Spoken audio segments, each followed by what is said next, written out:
Good evening. ഞാൻ വിശ്വനാഥ മേനോൻ, വിനോദിന്റെ അച്ഛൻ. ഇരിക്കൂ. താങ്ക്സ്.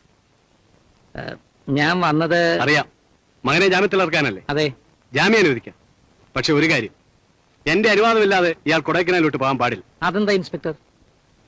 ആ പൂക്കാരി മൈനയുടെ മരണത്തിൽ വിനോദ് ഇൻവോൾവ് ആണെന്ന് ഞങ്ങൾക്ക് സംശയമുണ്ട്.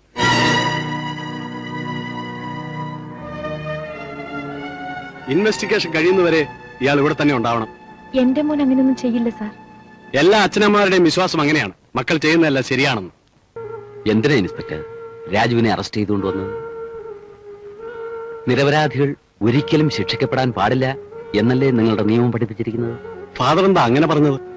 നിരപരാധിയായ ഇവനെ ഒരിക്കൽ മോഷണക്കുറ്റം ചുമത്തി നിങ്ങൾ ഇവിടെ കൊണ്ടുവന്ന് മർദ്ദിച്ചു. ഇപ്പോ ഫാദർ, മോഷണക്കുറ്റം ചുമത്തി സ്റ്റേഷനിൽ കൊണ്ടുവരുന്ന ഒരുത്തനെ സത്യം തെളിയിക്കാൻ വേണ്ടി ഞങ്ങൾക്ക് ചിലപ്പോൾ തല്ലേണ്ടി വരും.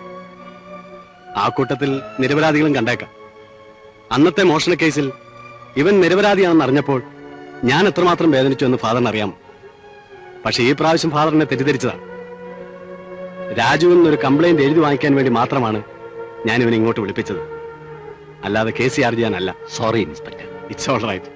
ചെല്ലു രാജു. വരട്ടെ. ശരി ഫാദർ.